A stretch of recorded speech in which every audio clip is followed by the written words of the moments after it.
Number 1، زکوٰۃ کی اہمیت۔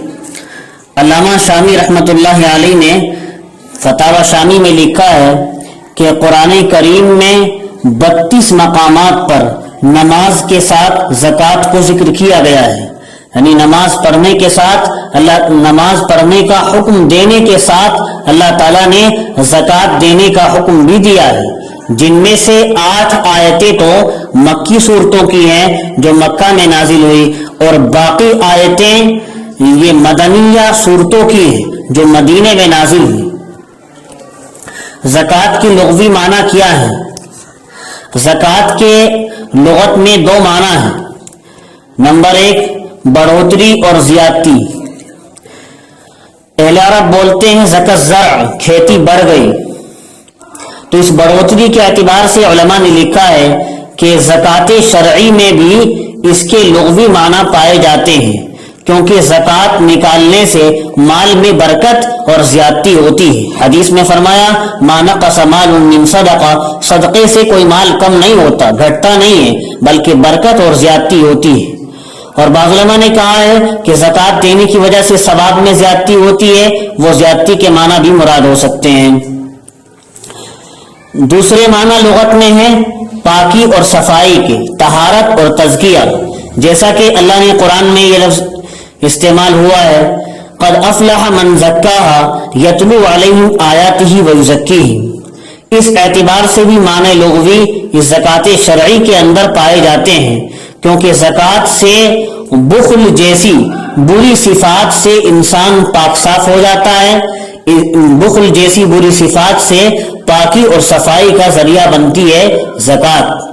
اور بعض علماء نے کہا ہے یا عام گناہوں سے پاکی اور صفائی کا ذریعہ بنتی ہے، اس اعتبار سے بھی یہ معنی لغوی زکوٰۃ شرعی میں پائے جاتے ہیں۔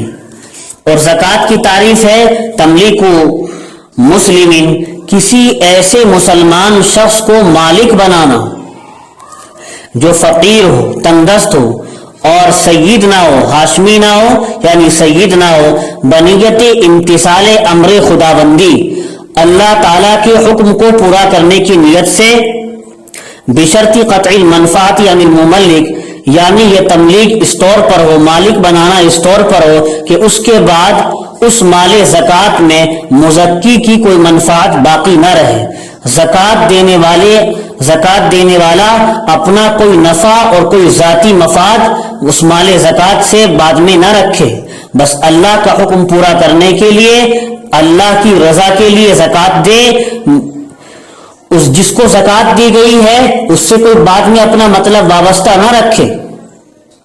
یہ زکوٰۃ کی تعریف ہے۔ اب اس زکوٰۃ کی تعریف سے معلوم ہوا کہ اس کی حقیقت تملیک ہے، مالک بنانا ہے۔ جہاں مالک بنانا نہ پایا جائے، تملیک کے معنی نہ پائے جائیں، وہاں زکوٰۃ ادا نہ ہوگی۔ مثلا مسجد پر خرچ کرنا، زکوٰۃ کے پیسے کو کفن میت میں دینا، رفاع عام میں لگانا، عام لوگوں کی ضروریات میں لگانا، جیسا کہ مہمان خانہ، مسافر خانہ، اس طرح کی چیزیں بنوا دینا، تو ان چیزوں میں زکوٰۃ کی رقم لگانے سے زکوٰۃ ادا نہ ہوگی، کیونکہ زکوٰۃ میں مالک بنانا شرط ہے، اس کی تعریف کے اندر ہی داخل ہے۔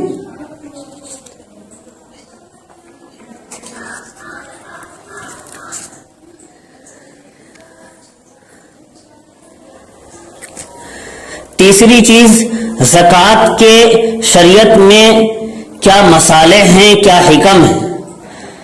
زکوٰۃ کے بارے میں علماء نے شرعی مصلحتیں اور کچھ حکمتیں بھی تحریر فرمائی ہیں۔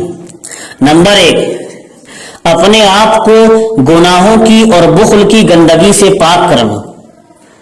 نمبر 2، فقراء اور مساکین پر احسان اور ان کے ساتھ ہمدردی۔ نمبر 3، آخرت میں اس کی وجہ سے درجات کی بلندی۔ نمبر 4، مال چونکہ انسان کو طبعاً محبوب ہوتا ہے، طبیعت کے تقاضے کے طور پر ہی پسندیدہ ہوتا ہے، اس لیے اس کی کثرت پر قوی خطرہ ہے، اس کے زیادہ ہونے پر قوی خطرہ ہے کہ آدمی اس میں مشغول اور منہمک ہو کر اللہ تعالیٰ اور دار آخرت سے غافل ہو جائے۔ تو اس محبت اور غفلت کو کم کرنے کے لیے زکوٰۃ کو واجب قرار دیا گیا، تاکہ تعلق مع اللہ اور اس کا تقرب حاصل رہے۔ نمبر 5، اس میں امتحان اور تمییز ہے، اس میں امتحان لینا ہے، جانچنا اور پرکھنا ہے، اور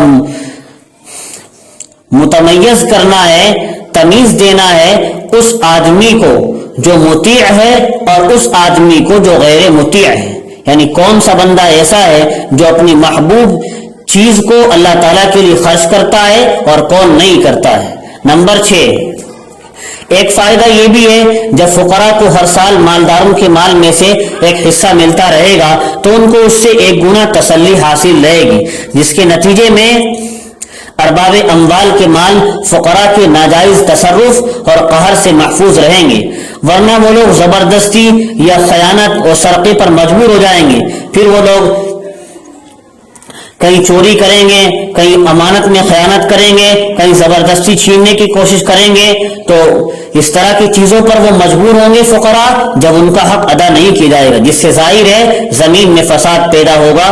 تو یہ حکمتیں اور مصالح علماء نے زکوٰۃ کے بارے میں تحریر فرمائی ہیں۔